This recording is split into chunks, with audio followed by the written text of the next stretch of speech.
محمدا عبد الله ورسوله الذي أرسله بالحق بشيرا ونذيرا وداعيا إلى الله بإذنه وسراجا منيرا فقد قال الله تعالى في كلامه المجيد وفي فرقانه الحميد এখন আর কেউ চুপ করে শুনবো না একসাথে এক তালে আমরা সকলে উচ্চারণ করি আউযু বিল্লাহি মিনাশ শাইতানির রাজীম বিসমিল্লাহির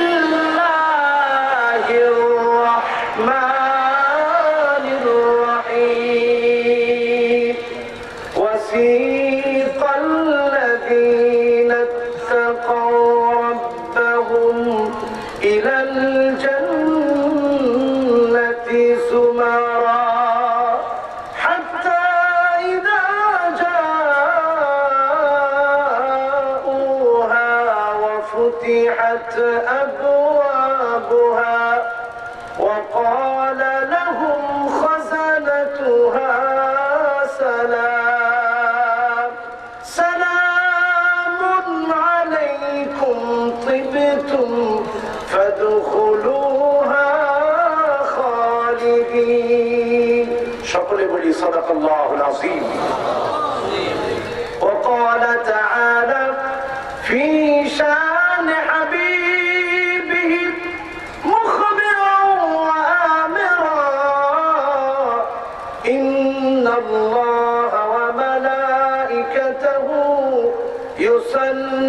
يصلون على النبي يا أيها الذين آمنوا صلوا عليه وسلموا تسليما اللهم صل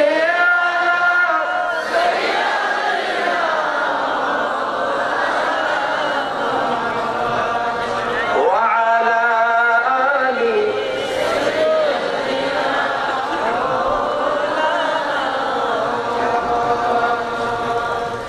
ধন্য গোলামের ধন্য আপনার জিন্দগি ধন্য গোলামের ধন্য আপনার জিন্দগি আপনার উদরে জন্ম নিলেন দু জাহানের প্রাণের নবী আল্লাহুম্মা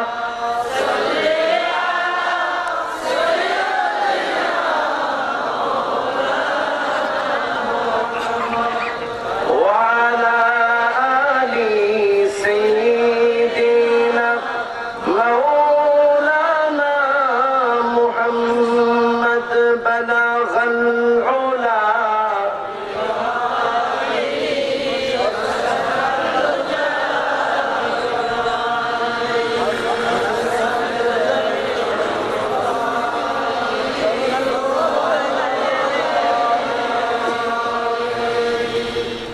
মহান আল্লাহ রাব্বুল আলামিন আজকের এই পবিত্রতম মুতাবাররাক মুআত্তাব মুনাওয়ার এই সিরাতুন নবী সাল্লাল্লাহু আলাইহি ওয়াসাল্লাম উপলক্ষে আয়োজিত এই মাহফিল বদরখালী 2 নং ব্লক শাহরিয়াপাড়া সাথী ভাই একতা সংগঠনের উদ্যোগে আয়োজিত অত্র মাহফিলের সম্মানিত সভাপতি আলহাজ মাওলানা আবুল বশর সাহেব, যিনি অধ্যক্ষ হিসেবে আছেন বদরখালী MS ফাজিল ডিগ্রি মাদ্রাসা, চকরিয়া, কক্সবাজার।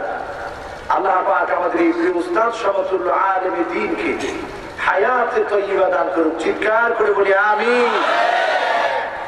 হুজুরের জন্য যদি আপনি আমিন বলেন, ফেরেশতারা হুজুরের পক্ষ থেকে আপনার হয়ে আমিন বলে দিবে। জোরে বলি সুবহানাল্লাহ। রাজি আছেন? ইসলামের কোন কাজের মধ্যে লস নাই, যতটুকুন করবে ততটুকুন পেয়ে যাবেন দুনিয়া এবং আখিরাতে। ঠিক না বেঠিক? জুলুম যদ্দুর করবে তদ্দুর আবার পেয়ে যাবেন, ভালো কাজ যদ্দুর করবে তদ্দুর পেয়ে যাবেন। ঠিক না বেঠিক? সব ক্ষেত্রে হিসাব সমান। আজকে আমাদের মাহফিলেরও হিসাব সমান। জোরে বলি আলহামদুলিল্লাহ। আজকের মাহফিলের সম্মানিত প্রধান অতিথি জনাব খায়রুল বশর সাহেব, চেয়ারম্যান বদরখালী ইউনিয়ন পরিষদ। চেয়ারম্যান সাহেব আছেন? যাক, তিনি আসবেন ইনশাআল্লাহ। আল্লাহ পাক আমাদের এই চেয়ারম্যান সাহেবকে তার দ্বীনের ইসলামের খাদেম গোলাম হিসেবে কবুল করুক বলে আমিন।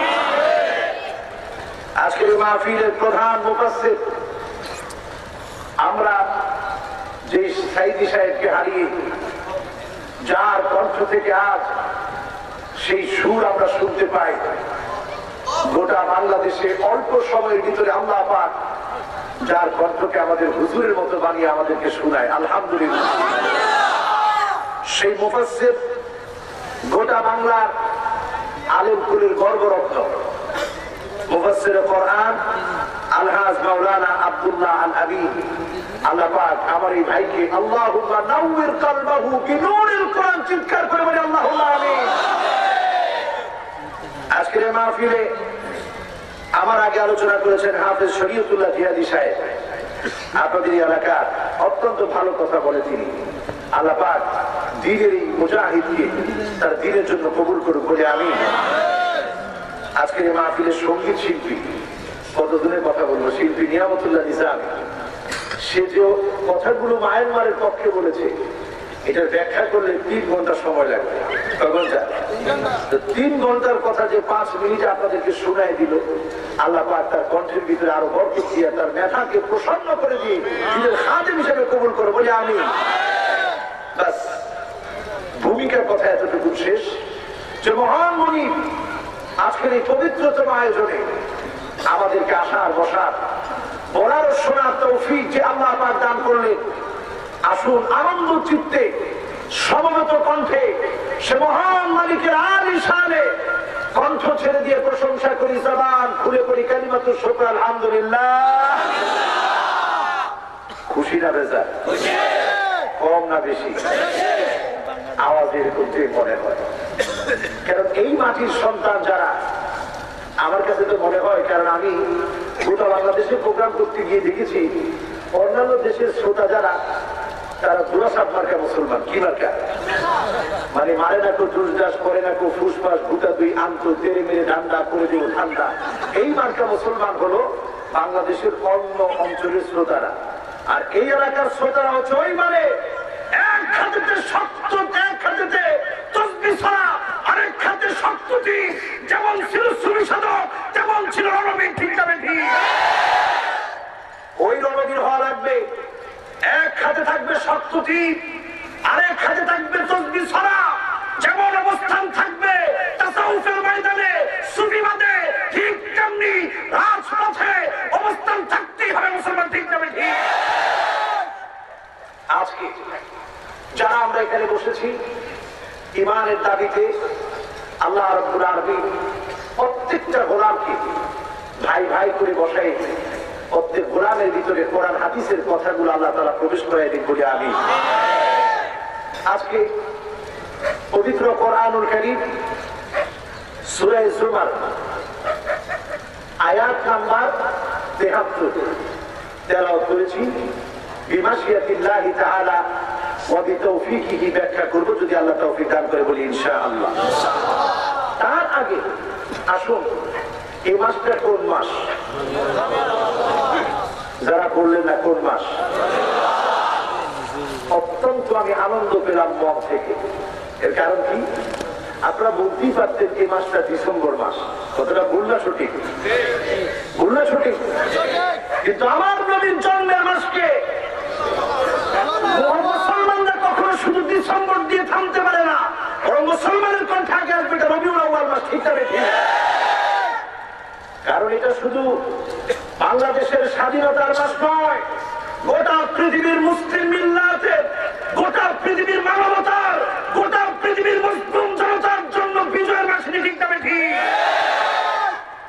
বিজয়ের সেই মাসে যে মহান মুজিব আমাদেরকে সমবেত করলেন, আসুন আমরা সকলে মিলে সেই নবীর নামে দরুদ পড়ি, সকলে প্রাণ খুলে বলি মুহাম্মাদুর রাসূলুল্লাহ সাল্লাল্লাহু আলাইহি ওয়াসাল্লাম। আপনারা খুব খুশি হবেন, আমি আমার প্রায় মাহফিলগুলোতে এটা বলে থাকি, রাসূলুল্লাহ সাল্লাল্লাহু আলাইহি ওয়াসাল্লামের বংশ পরিচয়টা এত দামি। মানুষ আজকে আমাদের ভিতরে এত মারামারি, রসুলের দাম বাড়াতে গিয়ে কেউ দাঁড়ায় কিয়াম করে, রসুলের দাম বাড়াতে গিয়ে কেউ আবার রসুলকে নূর সাব্যস্ত করে। যেই বিষয়গুলো সারা রসুলকে শ্রেষ্ঠত মর্যাদা দিয়ে আল্লাহ রাব্বুল আলামিন শ্রেষ্ঠ করেছে, এই বিষয়গুলো ছেড়ে দিয়ে আমাদের ভিতরে বিবাদ সৃষ্টি করা হচ্ছে। ঠিক না বেশি বলেন? ঠিক না বেশি? আজ এক গ্রুপ আছে, আইসেই কতক্ষণ বিতর্কিত বিষয় নিয়ে আলোচনা করে। আমরা আজকে এখানে কোনো বিতর্কিত বিষয় নিয়ে আলোচনা করবো না। ঠিক না ঠিক?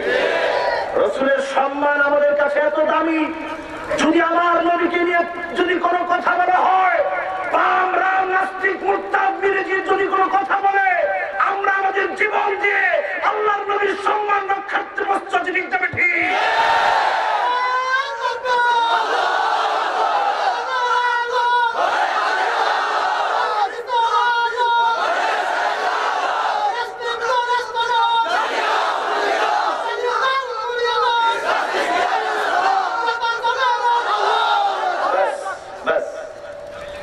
এই যে এখন স্লোগানটা দিলেন, দুই ধরনের ফায়দা হলো। কয় ধরন?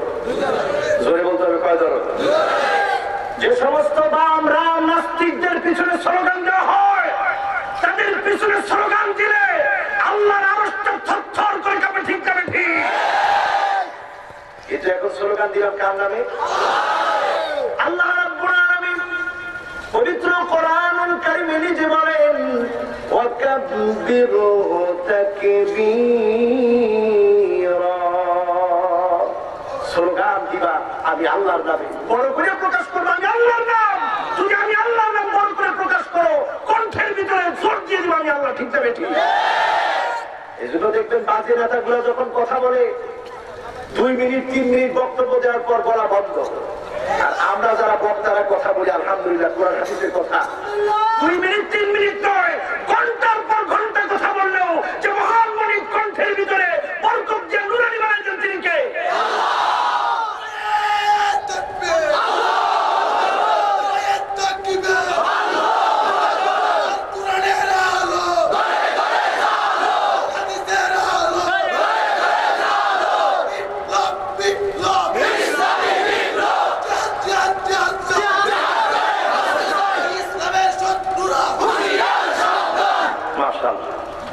এখানে এসে স্লোগান দিয়ে যদি কণ্ঠটা ভাঙতে পারে, তাইলে বরকত আছে না নাই? জোরে কর আছে না নাই? আল্লাহ তুমি কবুল করো বলে আমি। ভাইরা আমার, আল্লাহ রাব্বুল আলামিন পবিত্র কোরআনুল কারীমের সূরা সুমারের ভিতরে আল্লাহ রাব্বুল আলামিন ইরশাদ করছেন, ওয়াসিকাল্লাযীনা তাকাউ রাব্বাহুম ইলাল জান্নাতি যুমারা।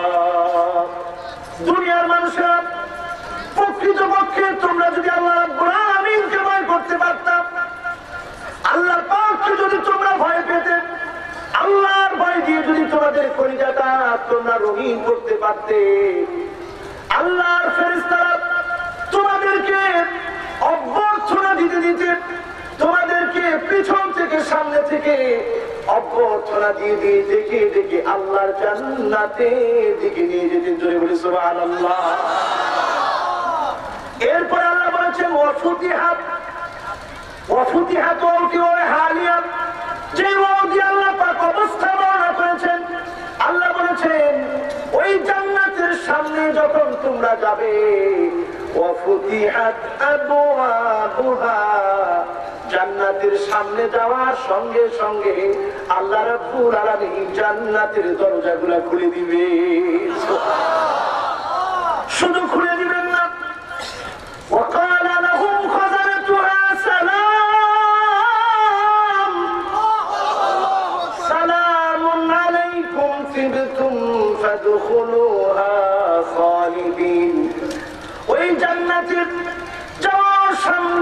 সঙ্গে জান্নাতের দরজার সামনে যাওয়ার সঙ্গে সঙ্গে দরজা খুলে যাবে।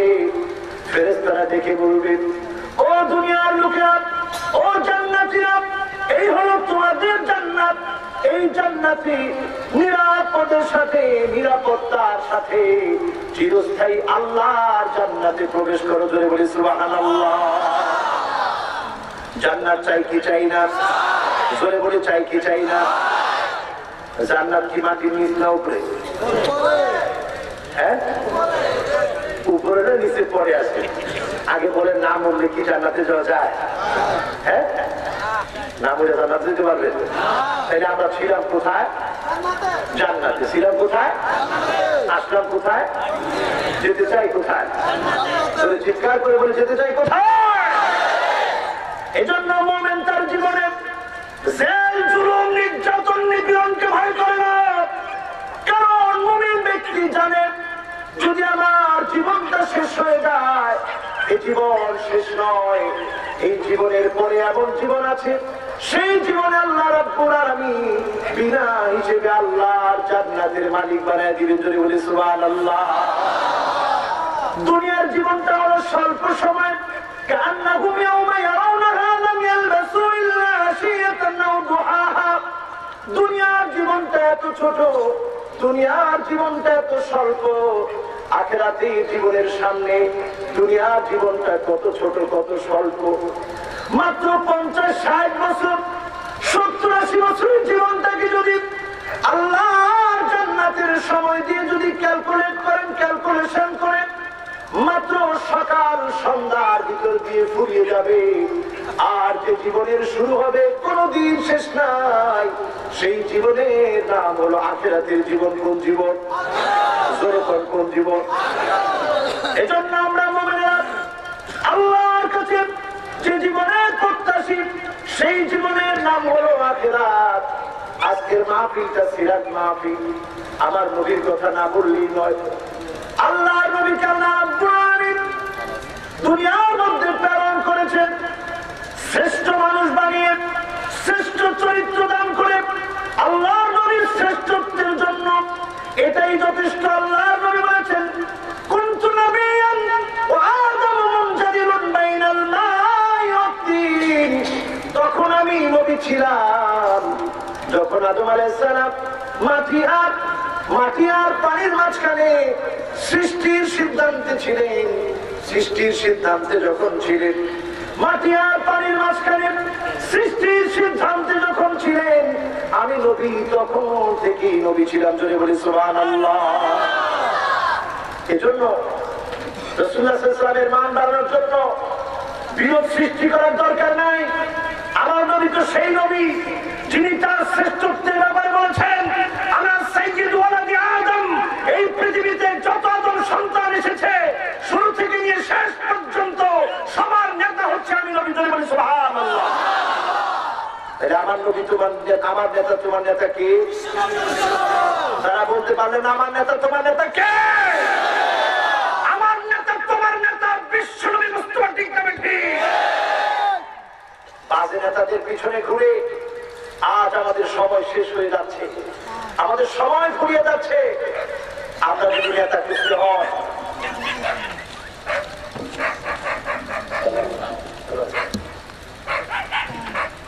যদি আমাদেরকে নেতা খুঁজতে হয়, আদর্শ খুঁজতে হয়, খুঁজবো কার কাছে? বিশ্ব নবীর আদর্শ থেকে আমরা আদর্শ খুঁজবো। ঠিক না ঠিক?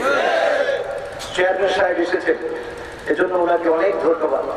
কারণ এত বড় একটি সমাবেশ দলীয় ভাবে করা সহজ না কঠিন? সবাই তো বলেন না সহজ না কঠিন? কঠিন। কিন্তু আল্লাহর কোরআনের মহব্বতে আজকে যারা আপনারা ছুটে এসেছেন, সবাইকে ওনার এলাকা না এলাকার বাইরে থেকে আসছেন, বাহির থেকে এসেছেন। আলহামদুলিল্লাহ, এই বিরাট আয়োজনে আজকে তিনি এসেছেন, এজন্য ওনাকে মোবারকবাদ। সকলে বলি আলহামদুলিল্লাহ। আমার ভাইরা, আল্লাহর নবী পৃথিবীতে আগমন করলেন। পৃথিবীর মানুষগুলো ছিল নির্যাতিত, নিপীড়িত। পৃথিবীর মানুষগুলো ছিল মাজলুম। সেই মানুষগুলোর পক্ষে যিনি কথা বলেছেন, যিনি এই মানুষগুলোর পক্ষে কেঁদেছেন, তিনি হচ্ছেন আমার নবী। কোরআনুল কারীমে আল্লাহ পাক সেই কথার গুণগান করেন। আল্লাহ রাব্বুল আলামিন বলেন, ওয়া কুনতুম আলা শাফা হুফরাতিন মিনান নার ফাআনকাযাকুম মিনহা। দুনিয়ার মানুষেরা, তোমরা ছিলে জাহান্নামের দ্বার প্রান্তে। তোমাদের দল, মত, চিন্তা, চেতনা, আদর্শ সব ছিল জাহান্নামীদের মতো। সেই চিন্তা চেতনা থেকে যিনি তোমাদেরকে পথ দেখালেন, যিনি তোমাদেরকে নতুন আদর্শ শেখালেন, তিনি হচ্ছেন নবী কুলের সম্রাট মুহাম্মাদুর রাসূলুল্লাহ সাল্লাল্লাহু আলাইহি ওয়াসাল্লাম। সেই নবী আমাদের জন্য কত কেঁদেছে যুবকেরা। তোমরা একটু মাথা চিন্তা করো, মাথা খাটায় ভালো, সেই নবী তোমাদের জন্য কতটা কেঁদেছে। আল্লাহর নবী এই তোমাদেরকে বলেছে, আমার ভাই। সাহাবায়ে কেরাম প্রশ্ন করেছেন, ইয়া রাসূলুল্লাহ, আমরা কি আপনার ভাই না?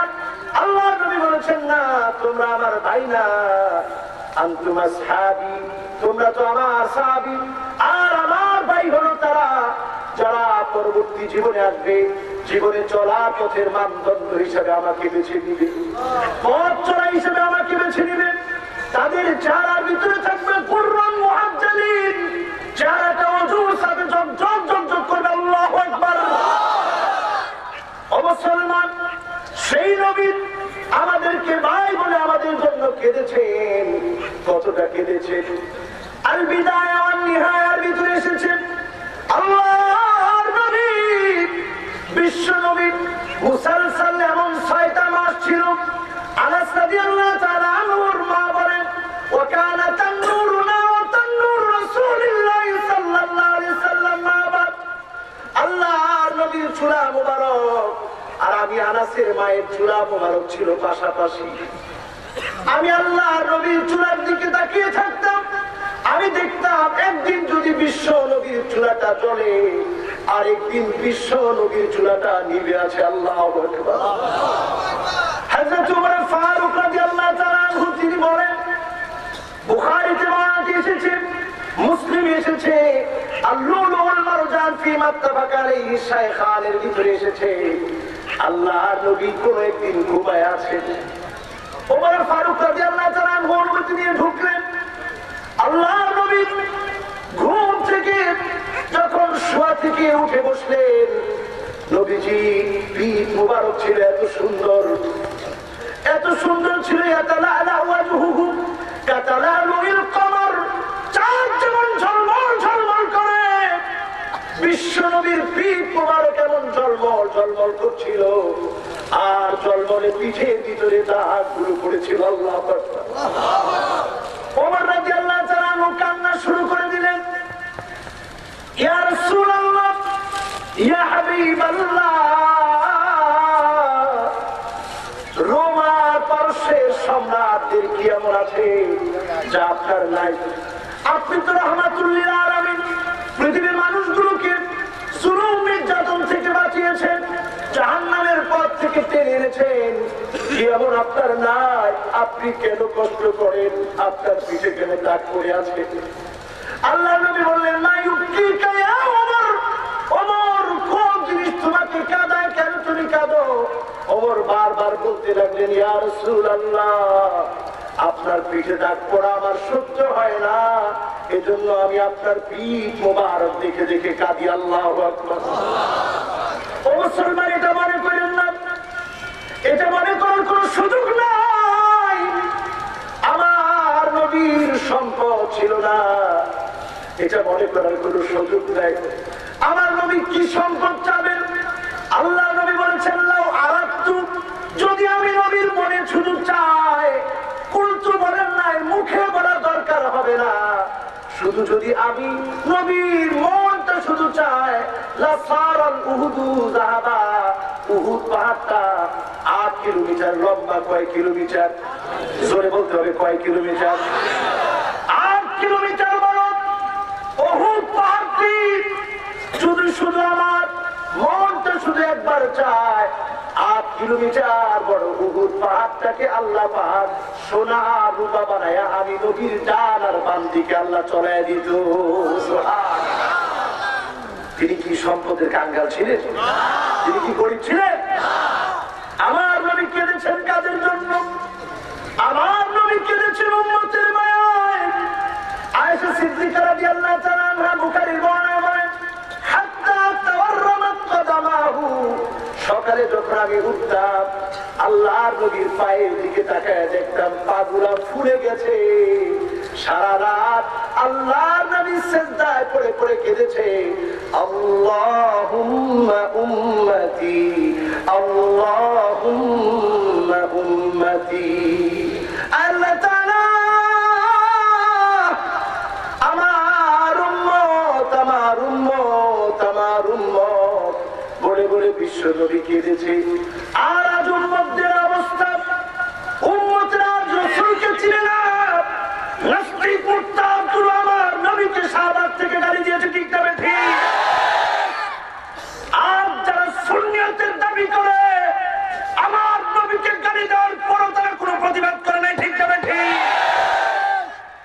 মুসলমান সুন্নি তো দূরের কথা, আল্লাহর নবীকে নিয়ে গালি দেওয়ার পর কোন মুসলমান যদি প্রতিবাদ না করে সে মুসলমান থাকতে পারে না, ঠিক না ঠিক?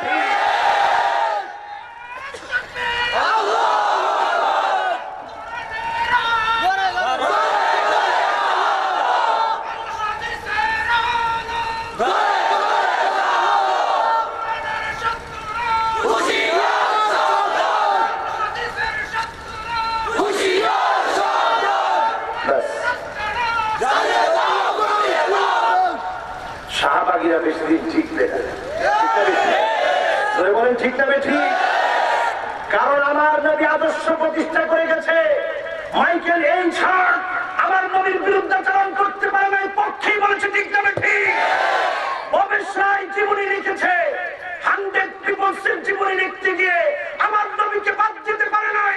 এই পৃথিবীর ইতিহাসে 4 স্বর্ণাক্ষর হয়ে আছে, 4 ইতিহাস স্মরণীয় হয়ে আছে।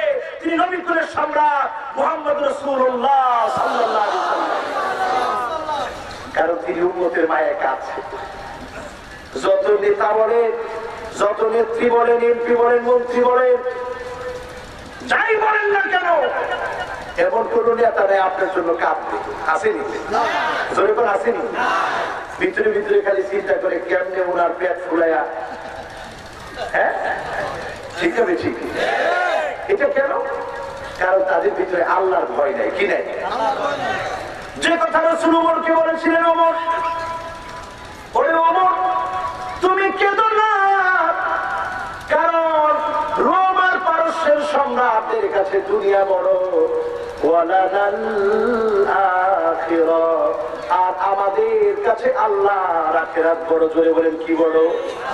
জোরে বলেন কি বড়? এজন্য মুসলমানেরা ভয় পাওয়ার কোনো কারণ নাই। আল্লাহ রাব্বুল আলামিন সূরা জুমারের যে আয়াতের তাফসীর শুরু করেছিলাম, আল্লাহ বলেছেন ভয় করতে হবে কাকে? সূরা আযাবের 70-71 নম্বর আয়াতে কারিমাতে আল্লাহ বলেন, ইয়া আইয়ুহাল্লাযীনা আমানুত্তাকুল্লাহ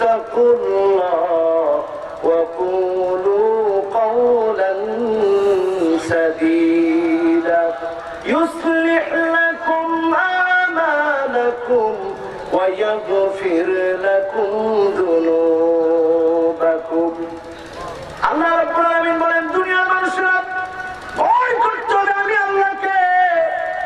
আর জীবনে যতদিন বাঁচবা সিধা কথা বলতে হবে, সোজা কথা বলতে হবে, হক কথা বলতে হবে, ঠিক না ঠিক? হক কথা বললে প্রতিবাদ আছে না নাই? আরো জোরে আছে না? আজ মুফাসসিরে কোরআনদের উপরে নানা ধরনের বাধা নিষেধ আছে, ঠিক না ঠিক? কেন এত বাধা নিষেধ? মুফাসসিররা কোরআন থেকে কথা বলে, কি থেকে? জোরে বলেন কি থেকে? আর এই কোরআন কোন মৃত মানুষের কিতাব নয়, এই কোরআন জীবিত মানুষের কিতাব, ঠিক না ঠিক? এই কোরআন বিপ্লবী মানুষের কিতাব, ঠিক না ঠিক? রাষ্ট্র পরিবর্তনের কিতাব, ঠিক না ঠিক? চলার পথের পাথর, ঠিক না ঠিক? আমরা মনে করি কোরআন একটা ধর্মীয় কিতাব, না মিয়া, কোরআন খালি ধর্মীয় কিতাব না, এই কোরআনে কি নাই। আমাদের একজন উস্তাদ, ওনার নাম শেখ শাহরবি রহিমাহুল্লাহ, আল্লাহ এই গোলাম ইন্তেকাল করে চলে গেছে। নাস্তিকরা ওনারে দোষে আল্লাহ তিবিয়ান লিকুল্লি শাই, সব কোরআনের ভিতরে আছে। আরেক আয়াতে আল্লাহ বলেছেন মা ফাররাতনা ফিল কিতাবি মিন শাই, কোরআনের ভিতরে নাকি সব কিছু আছে। একটু বলেন তো কয়টা, কতটুকু চাল দিয়া কয়টা রুটি হয় কোরআনের কোন জায়গায় আছে? কত সহজ না কঠিন? উনি সাথে সাথে বলে আরে বেকুব নাস্তিক, তুই বুঝছ না আল্লাহ নিজেকে ফাসআলু আলা যিকরি ইন কুনতুম লা তা'লামুন, তোমরা যারা জানো না, যারা জানে এদের কাছে গিয়ে জিজ্ঞাসা করো। তার মানে হলো যে বেটা রুটি বানায় হেরে গিয়ে জিজ্ঞাসা করবে কত চাল দিয়ে কত রুটি হয়। সুবহানাল্লাহ, কোরআনে সব আছে না নাই? মিশরে যখন আমরা পড়ি তখন আরেকটা ঘটনা সত্যি আমার হৃদয়ে খুব নাড়া দেয়। সেটা হলো এই, একজন মহিলা তিনি আমেরিকাতে চাকরি করেন। তো সেই মহিলা সেখানে ডাক্তার। তো সেই মহিলা এই আয়াতটা তেলাওয়াত করেন মা ফাররাতনা ফিল কিতাবি মিন শাই, কোরআনের ভিতরে আমি কোনো কিছু অপরিপূর্ণ রাখি নাই। এখন এটা শোনার পর খ্রিস্টানরা চিন্তা করে কি বলে, এতটুকু একটা কোরআন, এই কোরআনের ভিতরে আল্লাহ সব দেন কিভাবে? এটা তো অসম্ভবের মতো। তখন তারা সিদ্ধান্ত নিয়ে তারা তার সাথে চ্যালেঞ্জ করলো। দুটি মহিলা পাশাপাশি, দুটি মহিলার সন্তান হলো, একজনের সন্তান হলো ছেলে আর একজনের সন্তান হলো মেয়ে। এবার বললো কোরআন থেকে বের করে দেন কোন মহিলার সন্তানটা ছেলে আর কোন মহিলার সন্তানটা মেয়ে। অতটা সহজটা কঠিন, অনেক কঠিন। আল আজহার বিশ্ববিদ্যালয়ের মহিলা আসতেন। আল আজহার বিশ্ববিদ্যালয় বিরাট পরিধি, 40 কিলোমিটার বড়, 10 লক্ষ ছাত্র, 2 লাখ টিচার, ছোট না বড়? সেখানে যখন এসে শিক্ষকদেরকে বলা হলো যে এর সমাধান চাই, তখন টিচাররা বলল আরে সমাধান তো বড় সহজ। আল্লাহ নিজে বলেন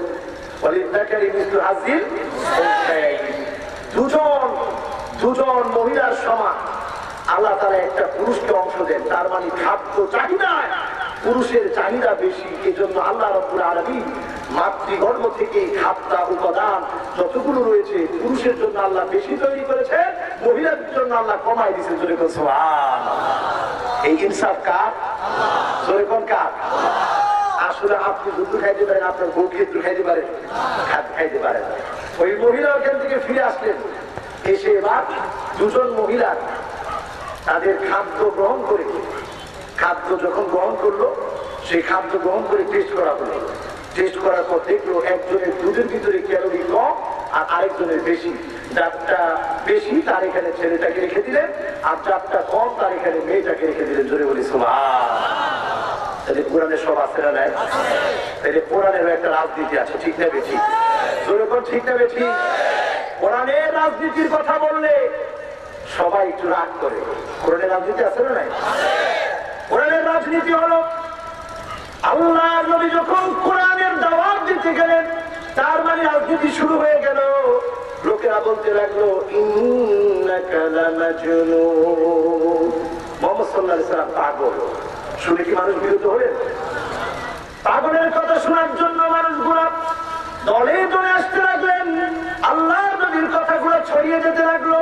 তারা যখন তাতেও থামাতে পারে না, তারা বলল আসাতিরুল আউয়ালিন, এগুলো তো মানুষের গল্প কাহিনী, পুরানো কাহিনী, এগুলা দিয়ে জাতির কোনো ফায়দা হবে না। নতুন কাহিনীগুলো তারা এনে দিতে লাগলো। সেই কাহিনীগুলা কোরআনের সাথে কোনোভাবেই চ্যালেঞ্জকে উত্তীর্ণ করে বিজয় হতে পারলো না। আল্লাহ বিজয় দিলেন কোরআনকে, ঠিক না বেঠিক? সেই যুগের কাফেররা বলল, সব শেষে তারা না পেরে তারা